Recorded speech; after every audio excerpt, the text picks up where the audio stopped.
Hello, welcome back to Middle Age Musings. I'm adjusting my scarf over here.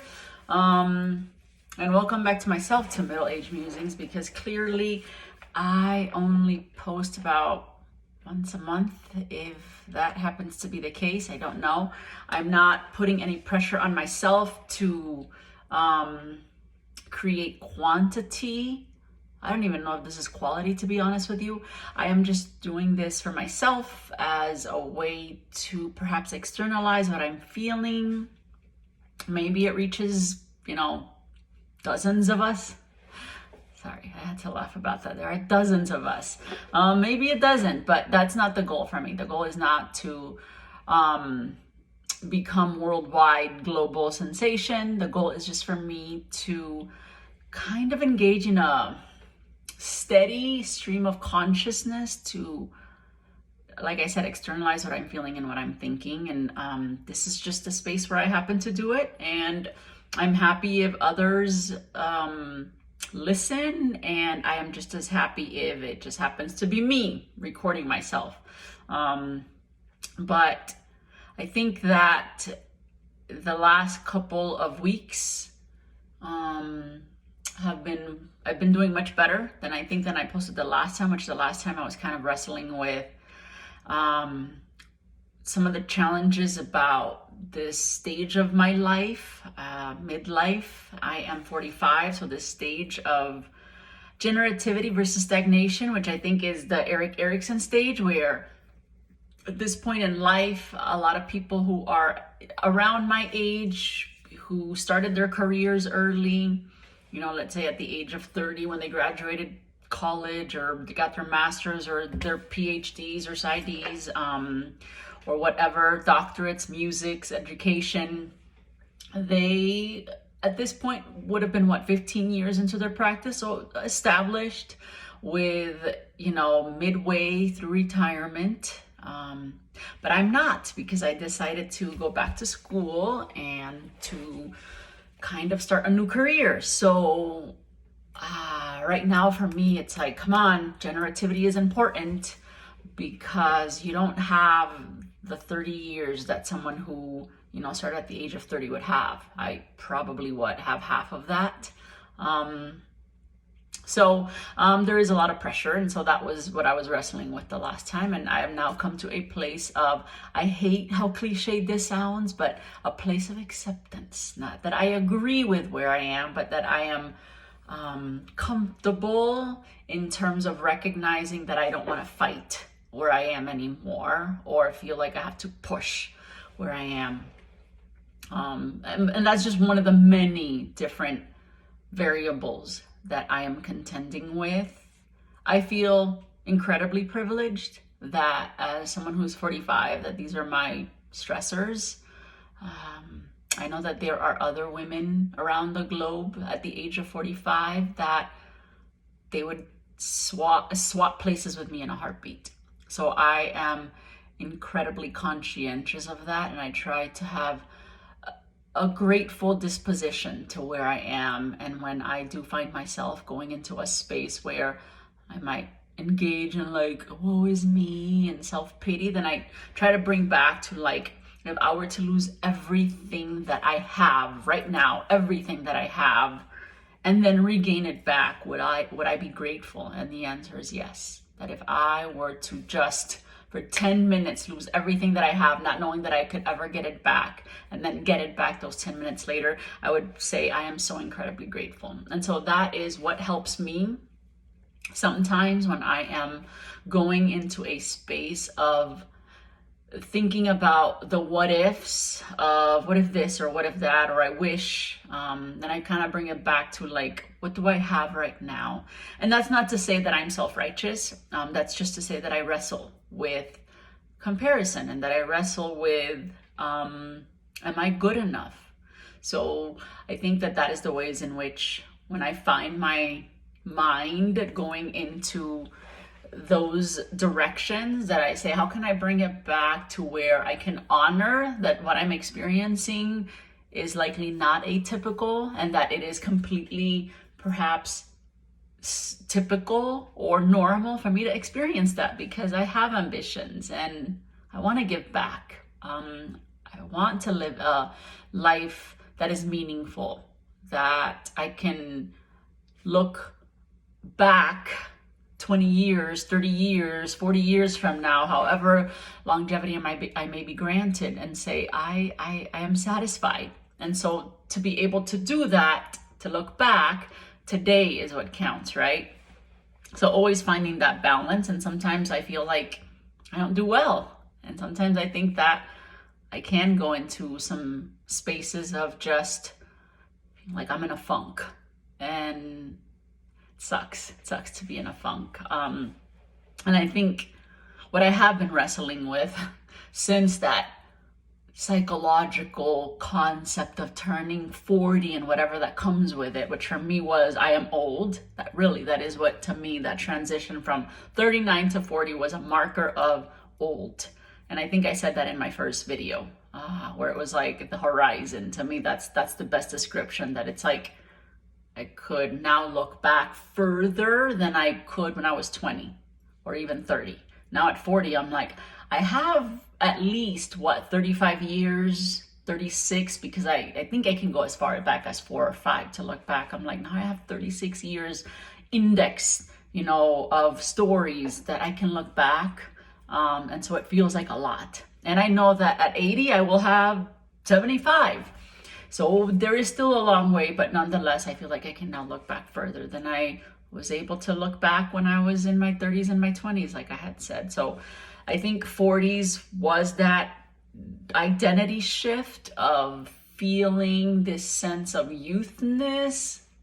And I think most importantly, looking in the mirror and just knowing me from like, yes, this is what I look like. When I look in the mirror, I recognize who I see. At least even from a literal sense of acceptance, like this is what I look like. And not have to question that from a literal physical stance of matching what I would define as I'm young and I'm still me. And I think 40 was just looking and saying, I'm different. I don't have like the baby fat, like my cheeks are not as filled as they were when I was in my 20s and even in my 30s. Definitely more wrinkles when I do this. This is something that is so much more obvious now than it was 10 years ago. I would say wrinkles on my neck, gray hairs that 10 years ago were non-existent, and I didn't even think about them. Like I had no concept of what it was like to have gray hair because I had seen other people, but to me, those were the older people and I wasn't in that category yet. So something happened, and I would say that it's like I started searching for the fountain of youth, and I look at YouTube and I do see a lot, and I don't mean this in a negative way. I mean that is now more perhaps open to dialogue in terms of aging, particularly I would say for women. And I apologize if that sounds like, oh, just women, but yes, there is a lot of content of women 40 and above, talking about like anti-aging products and, not just going the Botox route, but what's a natural way of perhaps maintaining a youthful looking skin. And again, what I would call seeking for the fountain of youth, which, when I think about it, learning about it in, was it middle school, about Juan Ponce de Leon, in search of the fountain, right, of youth. I'm like, I guess it's not a new concept. It's just now, I think social media and the internet has made it where you don't have to explore, like go across the world to explore a new world to find that fountain of youth, that you can access that just by the click of a button, which is amazing. And at the same time, information overload can feel disheartening or disempowering. And it does open up to more comparison or more, perhaps being more self-conscious. So again, for me, it is, how do I want to navigate this new sense of identity? The one where it's no longer when I see myself, I see youth, and when other people see me, or when I see myself, I don't see youth, and when other people see me, they probably don't. So it is that bi-directional process of I am now where I used to be when I was 15 and would see somebody in their 40s and say, yeah, that's older. I am now at that stage, and I can just have this objective way of viewing myself, of seeing myself outside of this and going back and saying, yeah, that's exactly what I thought when I was 15, and I would see what I see now, which is an older person. So for me, it is, how do I navigate what is grieving, that loss of that psychology of categorizing myself in a in a category, categorizing myself in a category. I can't think of another word right now, of not being young, of dealing with variables that suggest the things that happen with your body as you age, the same way in which, even, things like, I'm just thinking about how a car wears and tears after a certain amount of time. So I think that that's where it gets hard. And I think that that is the process of aging, right? The process of aging is likely the acceptance of all these new shifts, these new, what you wake up with in the mornings of like, I had never experienced, a sensation there. Like, oh, I never anticipated that this was part of aging. So, and for me, I think right now it is very much external. It is very much like, I have these right here, and what do I want to do with it? Do I want to say that is a natural part of being 45? And what do I do with it when I see other women who are 45 and don't have it? Do I want to join those women?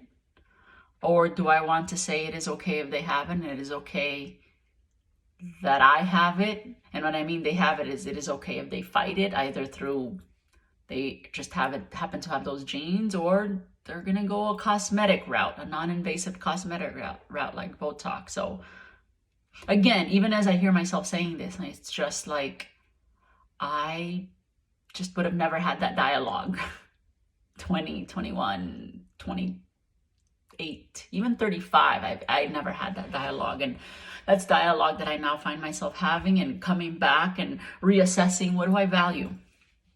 What is my value? Is my value to age in a way where I don't have to do something to my skin that in the past I would have never thought about?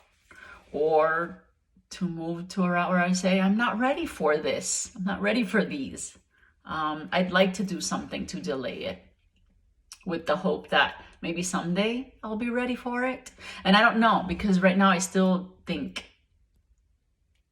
do I want to do something about it? So I'm still in that wrestling, and there's a part of me that says, yes, I want to do something about it. I don't want it. And I think that that is the case. I don't want them. I don't want, especially those, because I feel like they make me look like I'm angry. I don't want them. And so how do I respond to not wanting them? And I think that that's where a lot of my mind goes as I am in this new profession, as I am in this new stage of my life. My husband and I have been married for, a good, healthy amount of time. So it is also aging with him and seeing how we have both also changed. One of my daughters has already, she's an adult now. I still have a younger daughter. So there's a lot of changes. And with a lot of that comes, I would say, a lot of grief. Kind of like letting go. I always think about that scene of Titanic. I'll never let go, Jack. I'll never let go.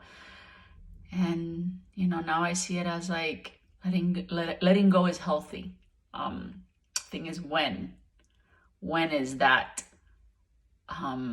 decision coming for me in terms of these little things that I'm wrestling with. And again, I recognize that this rant, this deliberation, this, internal dialogue, again, I know that there's so many women that would go, can I have that one? Because if you were to have mine, you wouldn't even be thinking about that. And I'm like, I can see both of them. I can see that other end. And I also want to honor what I feel and what I think without feeling like I have to, like I'm guilty of something if I feel this, or that I should, confess or think of myself as a bad person. And I think that that's part of aging as well, that it's like letting go of perhaps a sense of perfectionism, and wrestling with what do I do now with this new keeping up with anti-aging. And I think that that's all I have. I don't have anything revolutionary to share other than the balancing act of that line of, I was once an invincible 20-year-old who is now recognizing that it's like, I'm not invincible, and that aging is not going to get easier. And that at some point, as you get older, I do believe that there is, that sometimes we don't treat our elderly very well, and that we see them as not having a whole lot of value. And so that part as well is going to come. And then when my mind starts going there, then it's like, bring it back to, you are here now. What can you do now? So I am going to stick with that. I am going to say, what can I do now? What am I doing now? What is meaningful for me today? Because I know that tomorrow is not guaranteed. And that's not because out of sense of hopelessness or despair, out of more, that's a reality. All of us are in a position where right now is what counts. And that tomorrow is not guaranteed for anyone, regardless of status, regardless of title, regardless of abilities. It's not guaranteed. That is where the equalizer of humanity comes, where it's like, it's today. Today, it's what counts. Because tomorrow, we just don't know. So I hope that you are all doing well. Thank you for the dozens of us that have stayed here in this 17-minute rant. And I hope that you are all staying warm. For those of you that have cold weather upcoming, and those of you who are fortunate enough to live in a warm tropical climate, send some my way, because it's going to get pretty cold where I live in my neck of the woods. Take care. Bye.